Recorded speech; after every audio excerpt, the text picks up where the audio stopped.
Welcome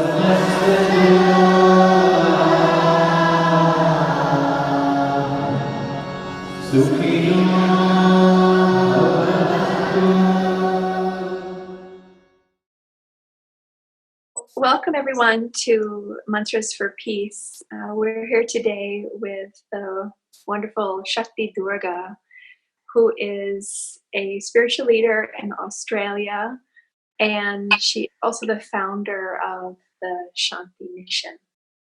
So thank you so much for being with us. It's a pleasure. Nice to see you again. Yeah. Such a dear heart connection that we have. Yeah.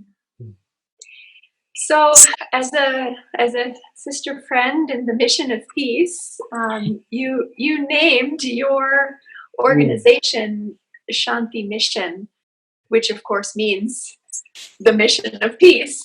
And I would love for you to share with our viewers, what does that mean for you, and what are you doing towards the mission of peace?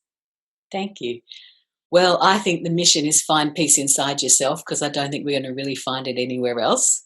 And I guess the kind of work we do is spiritual tools for finding that peace within. We have two main groups of people, I suppose, that we work with. One lot of people is just like me when I got started on my spiritual path, where something's gone wrong and you just want to help fix whatever it was that went wrong. And, you know, whether you became unemployed or you got divorced or had a diagnosis or, you know, all the sorts of things that life can throw at us. And you just want to feel better and get back on track. So those tools and skills are quite worldly to help people with their secular life. And then there's a second body of work which overlaps with the first, where we take people on a journey of self-realization.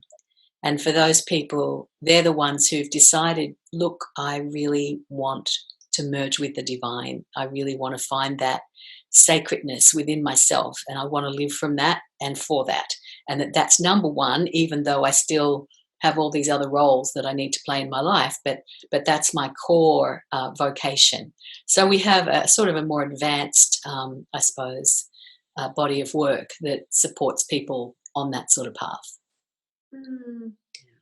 I love how clearly and succinctly you put that, and how well you make those distinctions between the worldly and the self-realization. Well, I think there's a big overlap, don't you? And I think that once you start on a spiritual path, even though you may have started for the purpose of solving a problem, spirituality, I think, is a gift that just keeps on giving, and before you know it, other things start to assume importance that you didn't think they would. I think most people have experiences when they start getting on a spiritual path that they never thought they would have, experiences of inner lights or bliss or things that they would never have imagined. And we need a framework and a context for those sorts of mystical experiences when they start to happen. Otherwise, it can be a very confusing and overwhelming time. Yeah, so in Shanti Mission, I suppose we're rooted in Vedanta, non-dual Vedanta would be the kind of, I suppose, big container in which we sort of sit. However, we do bring in teachings from all the great ancient mystery lineages, and both Eastern and Western. And that's one of the things I love about our work, that we honour the Western tradition and the teachings that are derived from the Kabbalah, from Christianity, from the Egyptians, from the Celts, as much as we do from the cradle of the Eastern civilization. And both to me are very precious, and they go together so well. And so I think sometimes you can slice things one way in one tradition, and then they dice them in the other tradition, and you can slice and dice and get a really good result with something that you might be struggling with. Yeah, so well put. So with all of that, you know, this melting pot or the cornucopia of tools that are available to us, which is really such a unique thing that we get in this lifetime with the global community that we have, the technology that we have, the proliferation of writings and teachings and videos from, and we just have all these options, right? Which probably, 100 years ago, much less. Yeah. I agree. It's amazing. I think it's one of the best times in history for really making spiritual progress. I have goosebumps. Couldn't agree more. Yeah. So with that, I want to ask you, what do you feel is like the most critical peacemaking skill that we can action today? For honing it down to one is so hard, Anandra. Okay, top 3? I don't know. Top 3 maybe, okay. Well, I think it depends on which of those areas you're interested in, if you want the problem solving or you want the self-realization. But I guess I encourage people to have a daily self-connection, a connection to the spirit every day. So whether that be mantra, meditation, or kirtan, or whatever it is that gets them connected. And my journey started really with a lot of energy healing work, which got me interested in the chakras. So I've developed a range of kind of tools, I suppose, to help activate and energize the chakras. And because the chakras are containers for consciousness, if you have small chakras, it's like having a small hard drive in your computer. They can only do so much. But when you develop the chakras, it's like getting an upgrade in your computer, and then it will run more complex programs. So a lot of what I do is helping people to have rapid escalation, I suppose, of the hardware that is the chakra system, and also therefore helping them to adjust then how their consciousness is going to sit within that framework and keep them moving towards where they want to go. Okay, so was that 2? 1 was daily connection. Oh, can I have another one? 2 well, was make your pain or bigger. Do you have a third, or I do actually. I think that there's a lot of value in mystical practices, but for me, you have to bring it back to the fact that we're on Earth and that we've got to make it really practical. So I think that there's a great deal of importance to be placed on relationships and learning how to get good at them.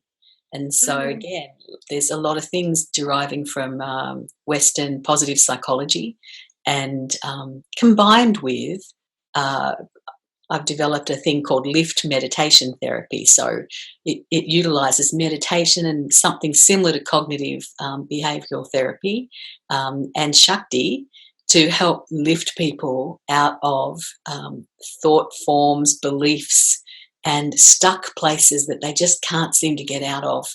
And so that works pretty well for, doesn't matter what stage of the path you're on. So we do a lot of that sort of work. Beautiful. That's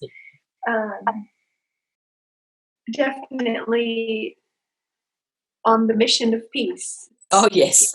Yeah. And so a practical example is if someone's just had an argument with their partner. I mean, there's many people who know what that feels like. It's horrible, very stressful. But if you know how to do a healing on yourself and the relationship you have with that other person, and you understand that the relationship exists in a field of energy, then you can utilize various different tools to, to cleanse, purify, soften, and infuse that energy field with a lot of love, a lot of compassion and acceptance.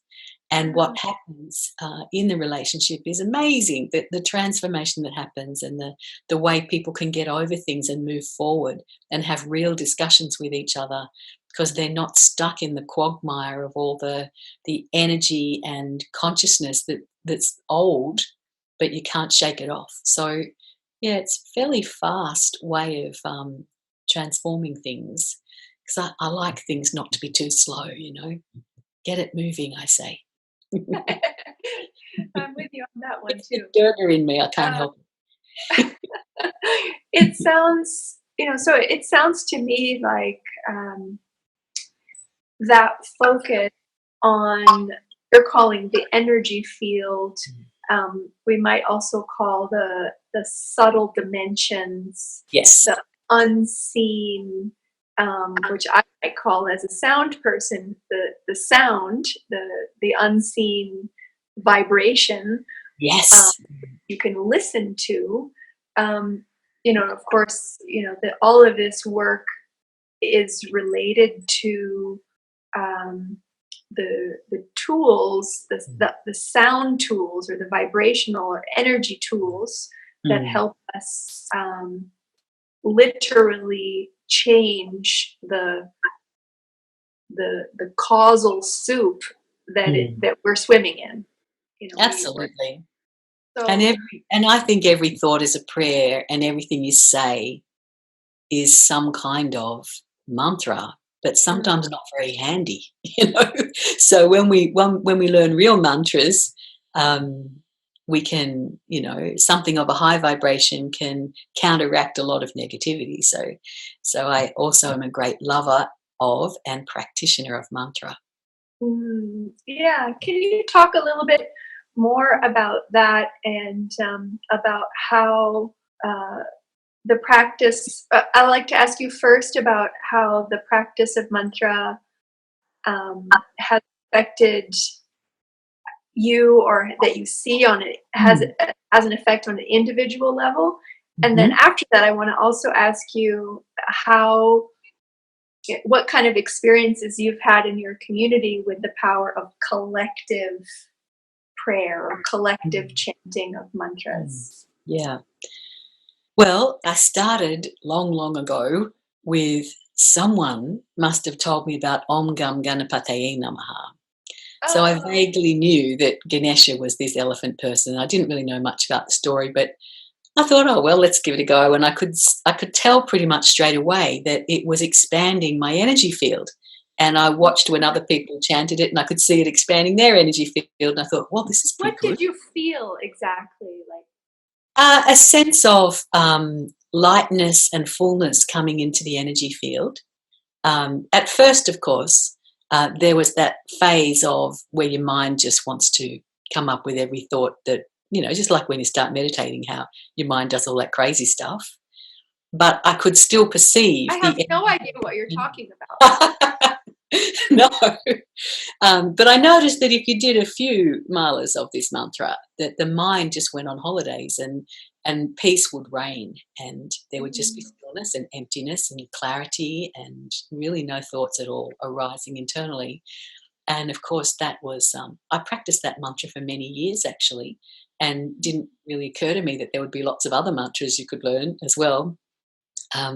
But then one thing led to another, and over time, I've learnt a very great number of mantras. Some of them little short ones, some of them very long ones, and they've all had an impact on me. I think fair to say that over time, one can feel the difference in the vibration of this mantra compared to that mantra, and where it seems to be working internally.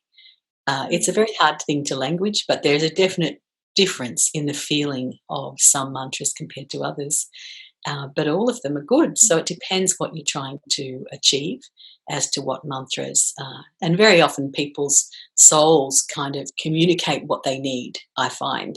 And so I will suggest to them they might want to try this mantra or that mantra.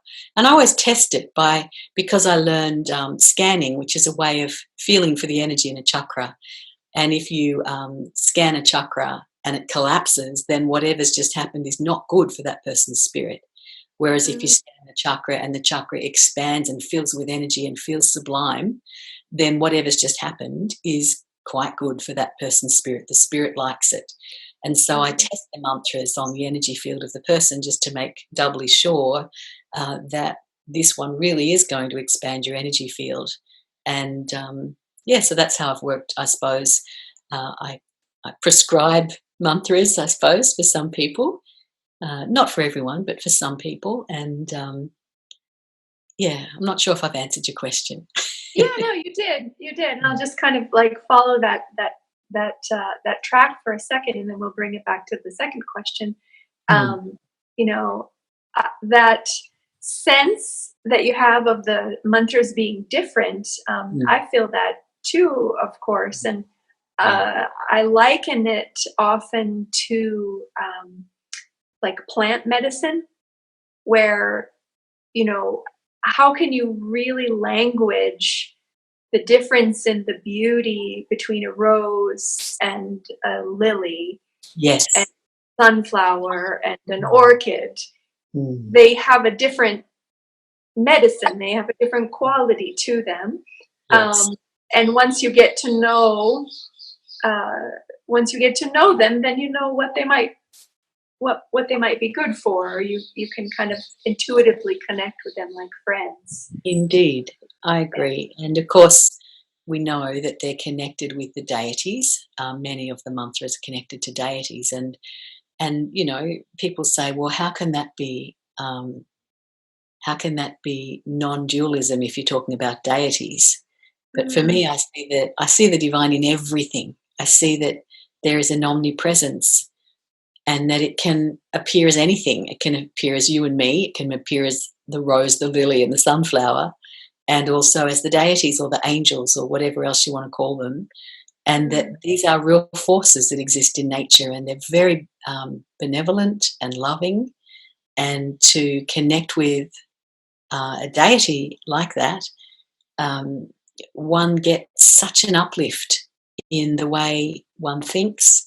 Um, Spiritually, I think people can go forward so rapidly if they find that they have an affinity with a particular inner plane angelic deity. mm. And yeah, and life just unfolds in a different way. I think it's of more relevance to someone who's interested in the self-realization pathway. Yeah, And I yeah, just wouldn't trouble someone who was on the, just in the I want to solve my problem pathway. I probably wouldn't talk on this level with those people. Yeah. yeah. But what you spoke about, this core teaching of Advaita, that basically that divinity is in everything and Mm, is everything, and that for me, that's if I was going to answer my own question about what's the most critical peacemaking skill, it might be that, mhm, because if we are seeing differences and putting things in judgment boxes and labeling good and bad, then it's going to be hard at the end of the day to feel a sense of peace and unity. mm, And but what you're talking about, and the the sense of relationship that you seem to have with your environment mm, is very sensitive to the vibrations, mm. and I think I see that way of being as a peacemaking skill, to Yeah, be I think so. be in harmony. That's right. And it's just life is a big jigsaw puzzle, and that all the pieces are divine, even if you don't like the look of them. So there's something to be gained from all of it. And I agree with you. Whenever we judge, we separate, don't we? And we Mhm. also lock something in place. It's like pouring concrete or super glue on a situation. The moment we start judging it, super glue gets poured all over it so that we get to keep it for a long time. Ooh, that's a good one. Yeah. Yeah. So Yeah. So I So, like to rip off the super glue, utilising a bit of compassion. And the compassion, doesn't make us feeble minded. We still know there's an issue, but the way we deal with it internally is extremely different.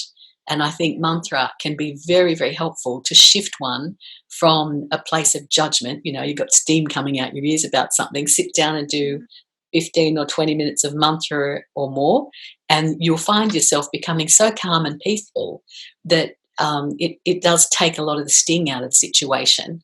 Um, and so it's very useful practice. yeah, That's one of absolutely. many reasons one would want to do it. One of many reasons, but Yeah. we need a practical entry, and Yeah, we that's right. need tools to help us with those difficult times. I agree. And I think the two paths that I talk about, I think they overlap a great deal, because Mm, when we're on a path of self-realization, we don't want to lose sight of the practicalities of being a human, because we still always have an ego to bother with, and so we do need to become more skillful in our personalities so that we don't make a complete mess of our lives. And whilst one can always kind of transcend into this place of beauty and stillness, you do have to come out of that and come back to earth. And so you don't want to be just messing things up all the time. So there's something to be said for mixing, for me anyway, mixing the high spiritual work with solid, dependable, grounded, what is your inner child doing? Or are you looking for your shadow? Or, all that stuff that's practicing the virtues, um, you know, listening to people, working on your communication skills, all sorts of stuff that you can do that's practical, that gives you a really strong and solid foundation then, that when you do this really strong inner work, then you don't become sort of, I don't know, ungrounded or suffer from too much dissonance. well, you have a bigger container for it. Yeah. You have a stronger container for it. Yeah. Yeah, use your words. Yeah. Yeah, that's right. Yeah. Yeah. So well put. Mm.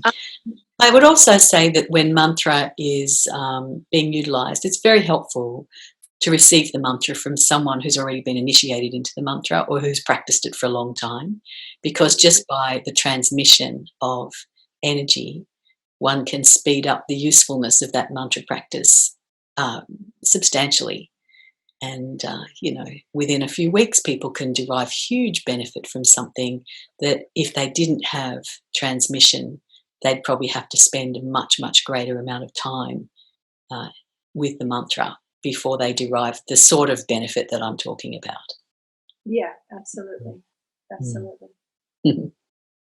So, can you speak a little bit about the benefit of chanting in a group? I know you lead these wonderful group meditations, and I know mantras are a big part of your gatherings with all of your people.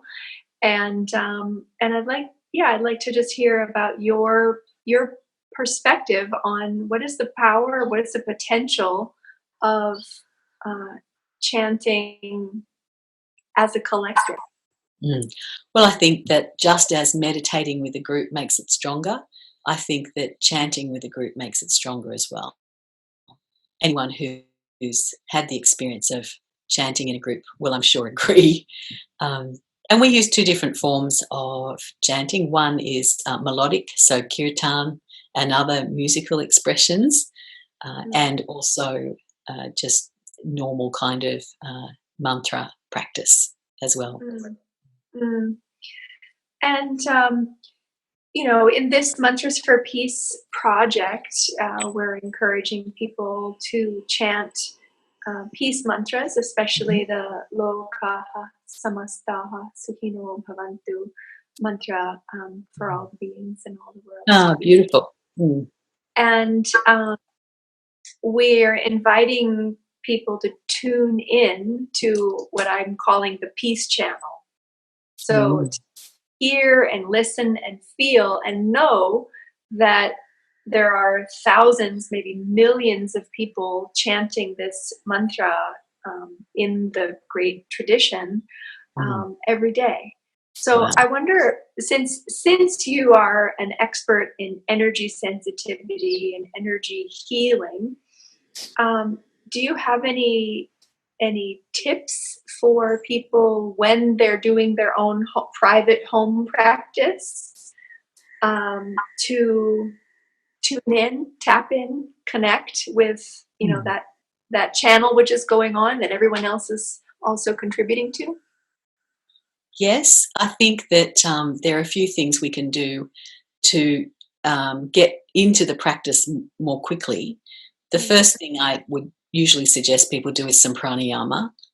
And so there are various forms of that. And it's interesting now that Western science is also talking a lot about breathing and various ways of breathing that will change the biochemistry of the body. So that's a wonderful crossover. So a bit of breathing first to get yourself slow and deep, and different forms of pranayama depending upon what you've learned.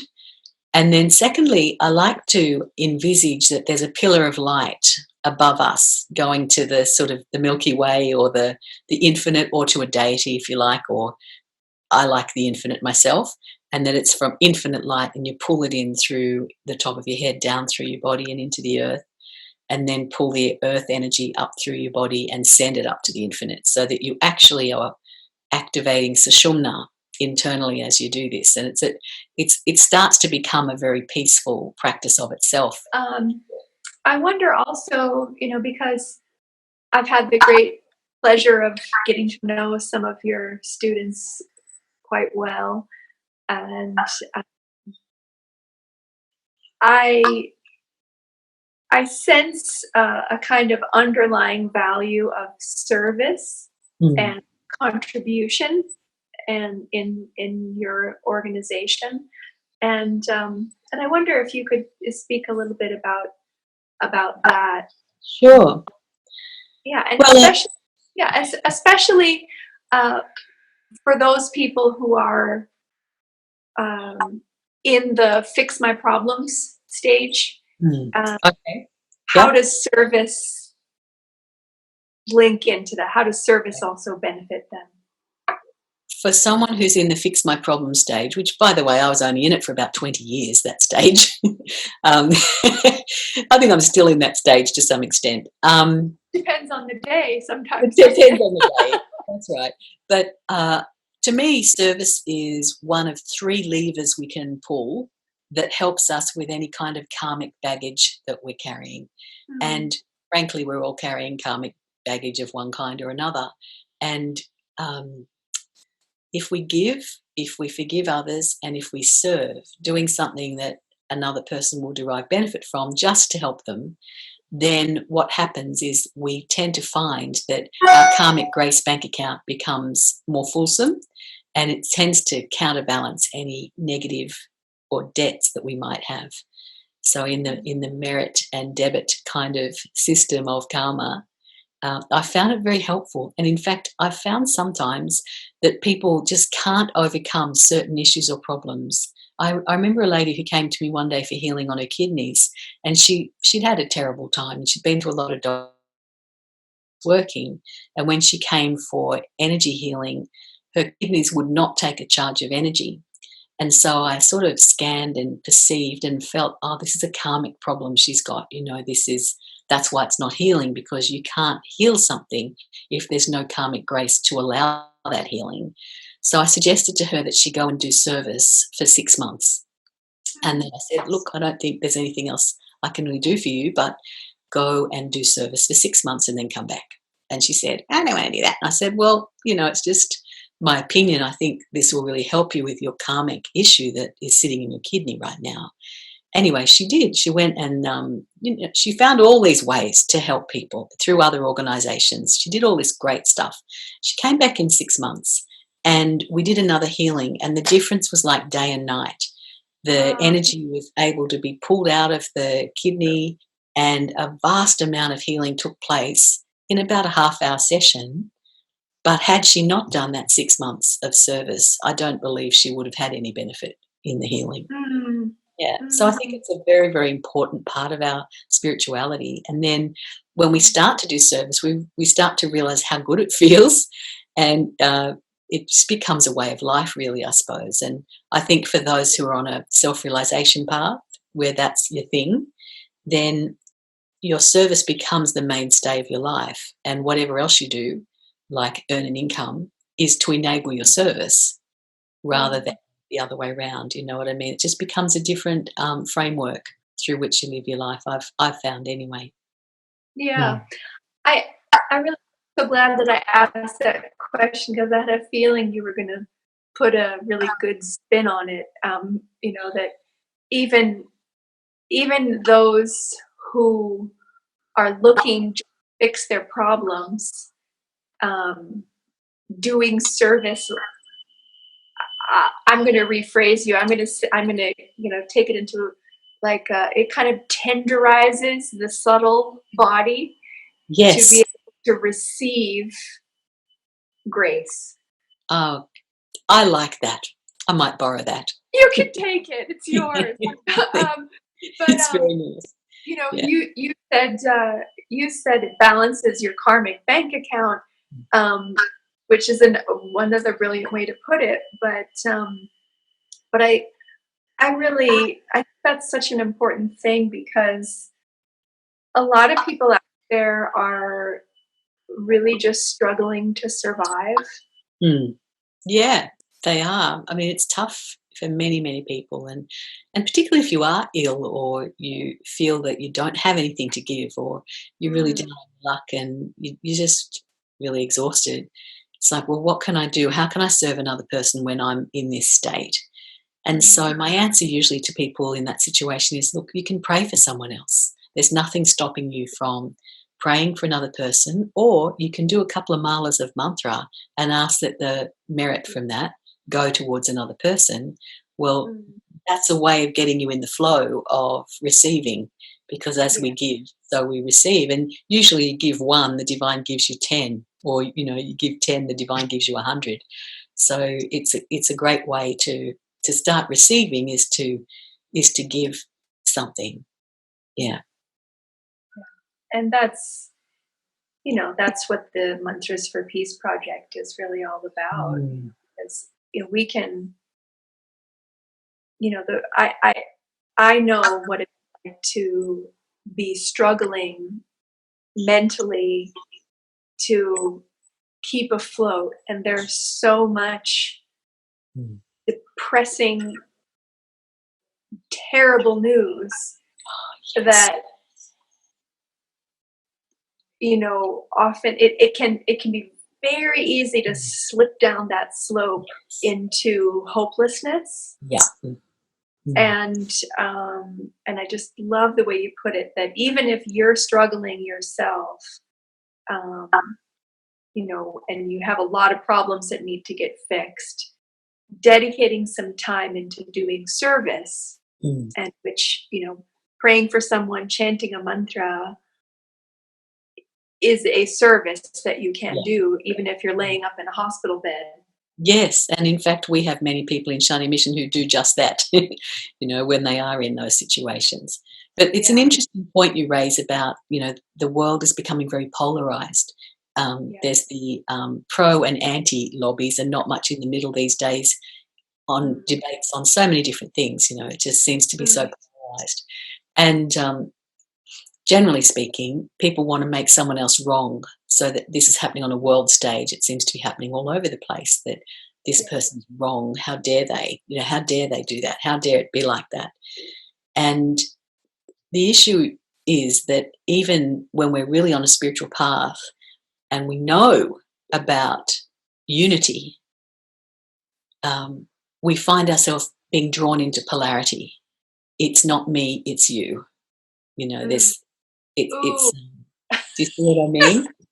Yeah. It's not me, it's you. It's so practical.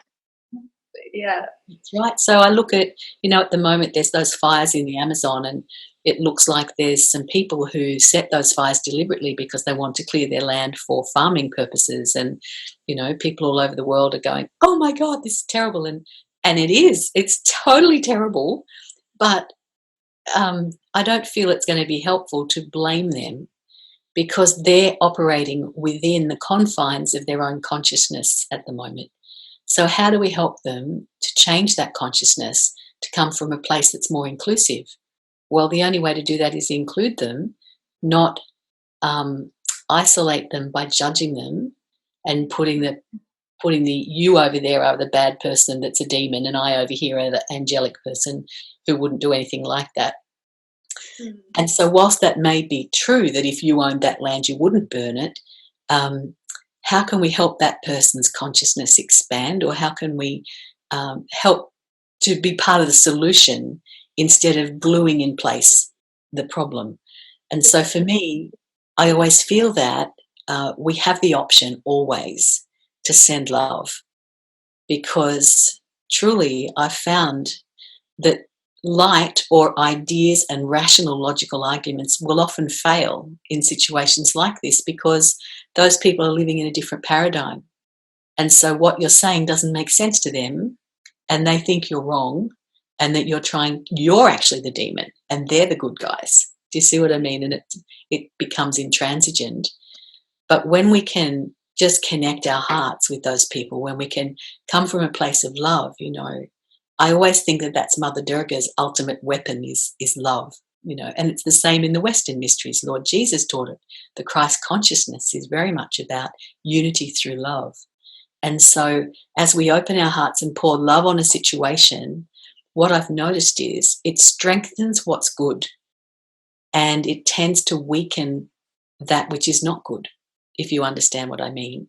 And it creates an opening through which something creative can happen. And so that's another of the practices that I think is a definite peace practice, is don't just send love to the victims of a problem. Send love also to the persecutors, so-called, because they are trapped in their consciousness, and only love is the knife that slices through the mind and gets you in tune with your soul, where you can make some different choices. So I think if the spiritual folks in the world would practice sending love more as a service, then we'd find that the polarizing effect that's going on in the world right now might start to diminish a little, and we might see a more respectful level of interaction and exchange of ideas and creativity happen, where we can respect everybody's input and change the game somehow, weaving things together from different places. So yeah, it's worth thinking about. Yeah, one of the things that you said, I want to pull out a little bit more. It's like, if even our prayers are coming from a place of holier than thou. Yeah. Yeah. Oh, and I think that is something that I have observed,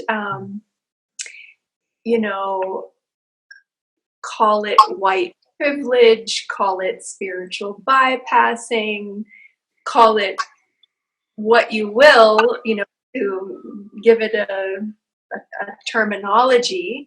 But I think that somehow I agree that somehow penetrating through into the core, like if we feel it in our hearts to do some kind of subtle activism, then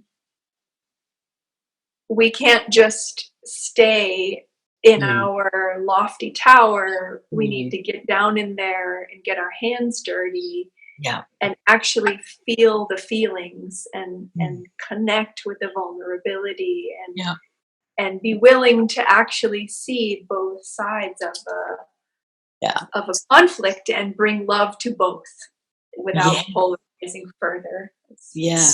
So when I tuned in around the rainforest fires, just because it's a topical example, I felt this energy of greed and avarice.